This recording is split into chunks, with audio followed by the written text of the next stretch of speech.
আসসালামু আলাইকুম। ওয়ালাইকুম সালাম। কেমন আছেন? আলহামদুলিল্লাহ ভালো আছি। কি নাম আপনার?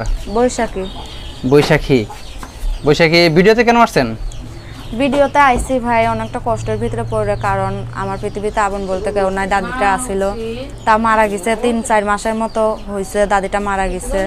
এখন আমি পৃথিবীতে অনেকটাই অসহায়। আমি আইসি যদি একটা সুন্দর মনের মানুষ ভালোবেসে সুখে দুঃখে আমার পাশে থাকতো, কারণ আমার শরীরটাও ভালো না ভাই।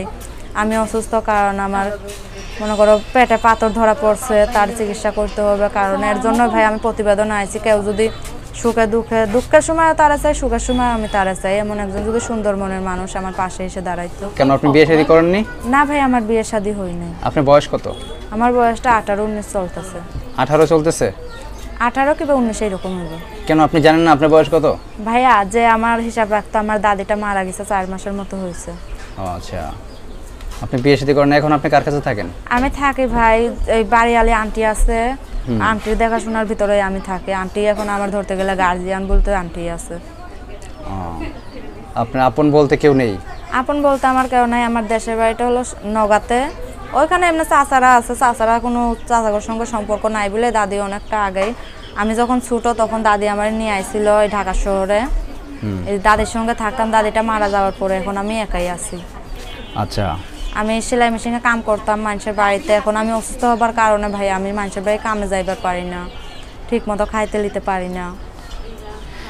আপনি কি আপনার মেন উদ্দেশ্য কি বিয়ে শাদী করার জন্য আসছেন, না আপনার সাহায্য সহযোগিতার জন্য আসছেন? আমার সাহায্য সহযোগিতা ভাইয়া, যে আমার বিয়ে করবে অবশ্যই আমার সুখে দুঃখে পাশে থাকবে, আমার সাহায্য সহযোগিতাও করবে। আপনার সাহায্য সহযোগিতা দরকার নেই? আমার এগুলো আপনি চাচ্ছেন একটা মনের মানুষ? আমি চাই একটা মনের মানুষ আমার পাশে দাঁড়িয়ে আমার চিকিৎসাটা করুক। আচ্ছা, আপনার চিকিৎসাকে আপনাকে বিয়ে শাদী করে করবে, না আপনাকে আগে চিকিৎসা করতে হবে? তার যদি ইচ্ছা হয় আমার বিয়ে করে করবে তাহলে বিয়ে করে করবে, আর তার যদি ইচ্ছা হয় আমার সুস্থ করে পরে বিয়ে করবে সেটাও করতে পারবে। আচ্ছা, তার মানে আপনি চাচ্ছেন যে আপনার মনের মানুষ আপনাকে নিয়ে যাক, নিয়ে গিয়ে চিকিৎসা করাক, অথবা বিয়ে করে অথবা বিয়ের আগে যেভাবে চিকিৎসা করাইতে সেভাবে চিকিৎসা হবেন আপনি? হ্যাঁ। আর আপনি বিয়ে শাদী করতে চাচ্ছেন? হ্যাঁ অবশ্যই। আচ্ছা, অনেকেই শুনে থাকি যে ইউটিউবে টাকা পয়সা নেয়, টাকা পয়সা নিয়ে ফোন রিসিভ করে না, কথা বলে না, ব্ল্যাক লিস্টে ফেলে রাখে নাম্বার। এমনটা আবার করবেন না তো আপনি? আবার ভাইয়া এমনটা আমি কি জন্য করবো? কারণ আমি এখন অসুস্থ আছি, আমার বিপদের কালে, কারণ পৃথিবীতে তো আমার আপন বলতে কেউ নাই। আমার বিপদের কালে যে আমার পাশে এসে দাঁড়াবে সেই তো আমার আপনজন, তাই না? তার বিপদের কালেও ইনশাল্লাহ আমি থাকবো।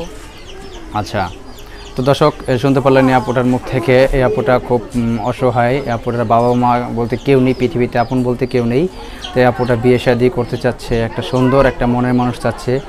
এই আপুটা খুব অসুস্থ, তো অসুস্থ অবস্থায় যদি কেউ ওনাকে বিয়ে শাদী করতে চায় এবং কি ওনার পাশে কেউ দাঁড়ায়, তো তার কাছে উনি এই আপুটা যেতে যাচ্ছে।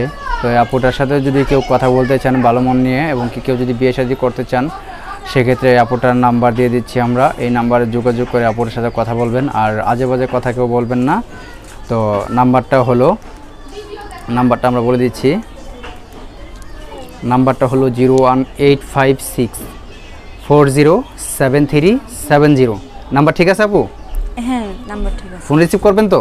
হ্যাঁ অবশ্যই রিসিভ করব। তো দর্শক, কেউ আজে বাজে কথা বলার জন্য ফোন দেবেন না। কেউ যদি ভালোভাবে কথা বলতে চান, বিয়ে শাদী করতে চান, সেই একমাত্র ফোন দিবেন। আজে বাজে কোনো লোক ফোন দিবেন না। ধন্যবাদ, ভালো থাকবেন সবাই।